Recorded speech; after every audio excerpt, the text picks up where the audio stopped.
ರಾಜ್ಯ ಬಿಜೆಪಿಯಲ್ಲಿ ಮತ್ತೆ ಕ್ರೆಡಿಟ್ ವಾರ್ ಶುರುವಾಗಿದೆ.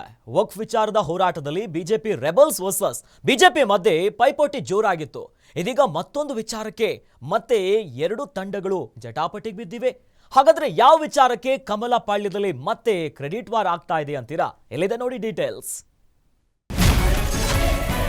ಬಾಂಗ್ಲಾ ಪಾಕ್ ಅಕ್ರಮ ವಲಸಿಗಾರರ ವಿರುದ್ಧ ರೆಬಲ್ಸ್ ಹೋರಾಟ. ಬಿಜೆಪಿ ರೆಬಲ್ಸ್ ವಾರ್ ರೂಮ್ ಬೆನ್ನಲ್ಲೇ ಬಿಜೆಪಿಯಿಂದ ಸಹಿ ಸಂಗ್ರಹ.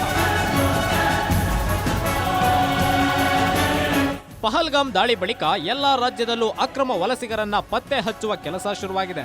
ಆದರೆ ಕರ್ನಾಟಕದಲ್ಲಿ ಅಕ್ರಮ ವಲಸಿಗರನ್ನ ಪತ್ತೆ ಹಚ್ಚುವ ವಿಚಾರದಲ್ಲಿ ಇದೀಗ ಬಿಜೆಪಿ ರೆಬಲ್ಸ್ ವರ್ಸಸ್ ಬಿಜೆಪಿ ಪೈಪೋಟಿ ಶುರುವಾಗಿದೆ.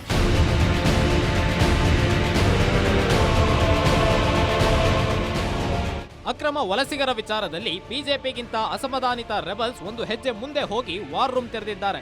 ಇದರ ಬೆನ್ನಲ್ಲೇ ಬಿಜೆಪಿ ಅಕ್ರಮ ವಲಸಿಗರ ಪತ್ತೆಗೆ ಸಹಿ ಸಂಗ್ರಹ ಅಭಿಯಾನಕ್ಕೆ ಚಾಲನೆ ನೀಡಿದೆ. ಪಾಕ್ ಬಾಂಗ್ಲಾ ವಲಸಿಗರನ್ನ ಪತ್ತೆ ಹಚ್ಚಲು ಇದೀಗ ರಾಜ್ಯ ಬಿಜೆಪಿಯಲ್ಲಿ ಪೈಪೋಟಿ ಶುರುವಾಗಿದೆ. ಬಿಜೆಪಿ ರೆಬಲ್ಸ್ ವರ್ಸಸ್ ಬಿಜೆಪಿ ಎಂಬ ಕಾಳಗ ಶುರುವಾಗಿದೆ. ಈಗಾಗಲೇ ಅಕ್ರಮ ವಲಸಿಗರನ್ನ ಪತ್ತೆ ಹಚ್ಚಲು ರೆಬಲ್ಸ್ ವಾರ್ ರೂಮ್ ತೆರೆದು ಹೈಕಮಾಂಡ್ ಮಟ್ಟದಲ್ಲಿ ಪ್ರಶಂಸೆ ಪಡೆಯಲು ಸಜ್ಜಾಗಿದೆ. ರಾಜ್ಯದಲ್ಲಿರುವ ಅಕ್ರಮ ವಲಸಿಗರ ಮಾಹಿತಿ ನೀಡಲು ವಾರ್ ರೂಮ್ ತೆರೆದು 2 ಮೊಬೈಲ್ ನಂಬರ್ಗಳನ್ನು ಕೂಡ ಕೊಟ್ಟಿದ್ದಾರೆ.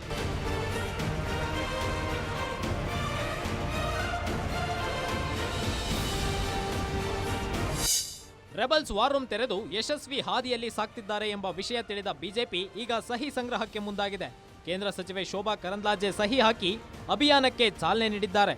ರಾಜ್ಯದಲ್ಲಿರುವ ಪಾಕಿಸ್ತಾನದ ಪ್ರಜೆಗಳನ್ನ ವಾಪಸ್ ಕಳಿಸುವ ಕುರಿತು ಕಾಂಗ್ರೆಸ್ ಸರ್ಕಾರಕ್ಕೆ ನಿರ್ದೇಶನ ನೀಡಬೇಕೆಂದು ಒತ್ತಾಯಿಸಿ ಅಭಿಯಾನ ಶುರು ಮಾಡಿದ್ದಾರೆ. ಕರ್ನಾಟಕದಲ್ಲಿ ಇದ್ದಾರೆ, ಅವರನ್ನು ವಾಪಸ್ ಕಳಿಸಿ ಅಂತ ಹೇಳಿ ಅದು ರಾಜ್ಯ ಸರ್ಕಾರ ಇನ್ನೂ ಮಾಡ್ತಾ ಇಲ್ಲ. ಅದಕ್ಕೆ ರಾಜ್ಯಪಾಲರಿಗೆ ಮನವಿ ಮಾಡ್ತಿದ್ದೀವಿ, ಅವರಿಗೆ ಸೂಚನೆ ಕೊಡಿ. ಇಲ್ಲಿರುವಂತ ಪಾಕಿಸ್ತಾನ ಪ್ರಜೆಗಳು ವಾಪಸ್ ಹೋಗ್ಬೇಕು. ವಕ್ಫ್ ವಿಚಾರದಲ್ಲಿ ಬಿಜೆಪಿ ರೆಬಲ್ಸ್ ಹಾಗೂ ಬಿಜೆಪಿ ಕ್ರೆಡಿಟ್ ವಾರ್ ಶುರುವಾಗಿತ್ತು.